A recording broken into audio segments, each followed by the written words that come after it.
Hello, YTPC. Ethan, Parsimonious Piper here. Today we have a morsel for mental manducation. But first, a little 3-star Pipe by Lee Apple author type shape. I have got a half and half, I think, mixture of Haunted Bookshop and Balkan Supreme. It was given me by Matt Glumchum Piper this weekend. Now, some of y'all know I like my Haunted Bookshop.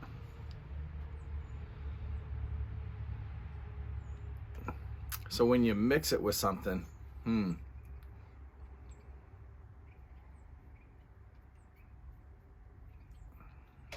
this is good. My complaint would be that really all I taste is the Balkan. I'm not tasting any of what I like about Haunted Bookshop, which I like its rough character. I like the burly.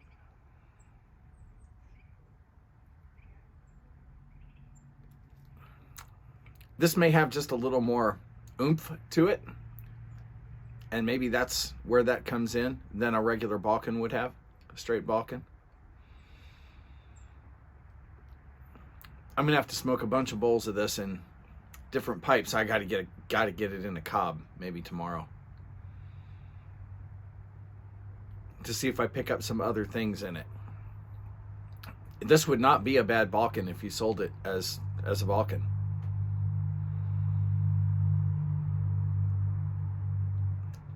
Thank you, Matt. I do like it. Last week, Padre Piper. I'll leave a link to him below in case you aren't somehow or not subscribed to him, though you are to me. Padre Piper did a good video on giving. I want to piggyback on that just a little, slightly different direction. From Thanksgiving to New Year's, we have an increased visibility of charitable organizations asking for monetary donations, things like that. Throughout the Thanksgiving to Christmas season here in the U.S., I'm sure Christmas season applies elsewhere in the world. Now here we had 6% inflation this last year. Worst inflation in 40 years. Natural instinct is to tighten the belt a little.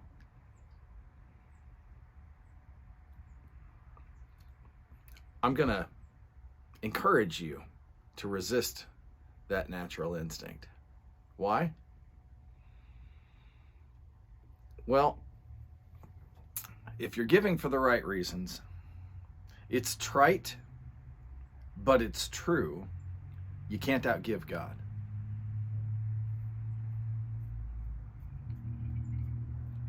Now let me explain where I'm going with that. This is not some prosperity theology gospel that, you name it, you claim it, or, if you give 10% of your income to some church that God's going to give you back 15%, or nothing ridiculous like that.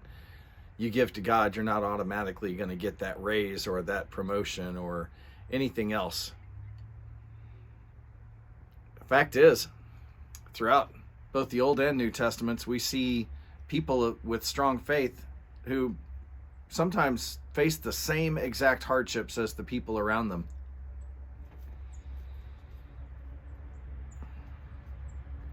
We're not always delivered from that kind of hardship, that kind of life.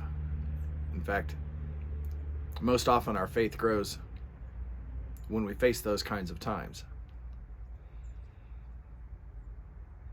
In Paul's writings, he tells people throughout the Mediterranean basin, the young Christians there, he says, give as you can.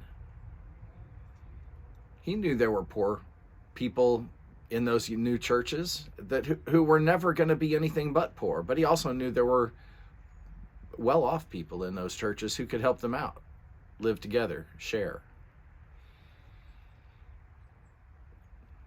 Didn't always change the circumstances for those who were in need. So this isn't about prosperity theology. Let me show you what it is about. Malachi 3:10, a verse that many of you are very familiar with. Let me read it to you. Bring the whole tithe into the storehouse, that there may be food in my house. Test me in this, says the Lord Almighty, and see if I will not throw open the floodgates of heaven and pour out so much blessing that there will not be room enough to store it.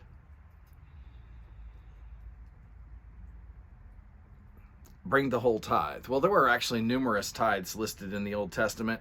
The context of this passage is not charitable giving. The context of this passage was the people of God having turned away from him and not giving what was due, the tithe. Charitable giving is above and beyond that.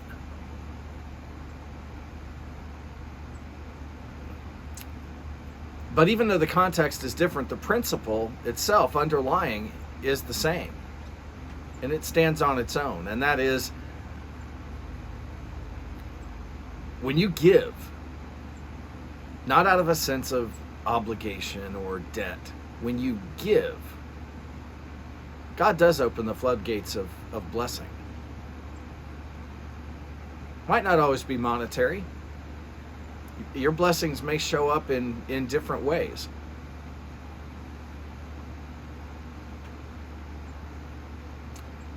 But your blessings will show up.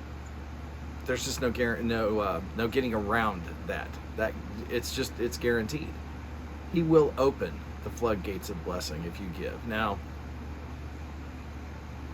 things are tight. So what do?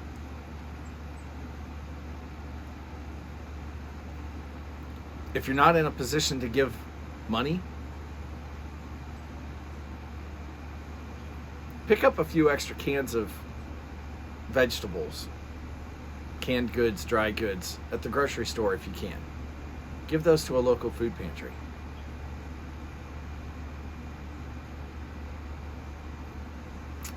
A lot of grocery stores, I know, across the South here anyway, have boxes that you can buy right there at the cash register for $3 to $5. Or they ask, would you like to round up your change for that same food bank? Little things. Doesn't have to be big giving. Give what you can.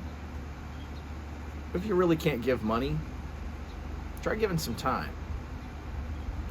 Help a local charity clean up something. Clean up trash around their property. Help them sort through donations. Figure out which ones really are worth selling in a secondhand thrift shop. That sort of thing. There's just all kinds of things that you can do to give that don't involve money.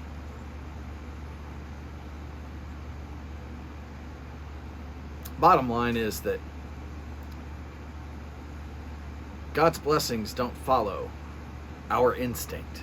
In fact, God's blessings very often contradict everything that seems like common sense to us.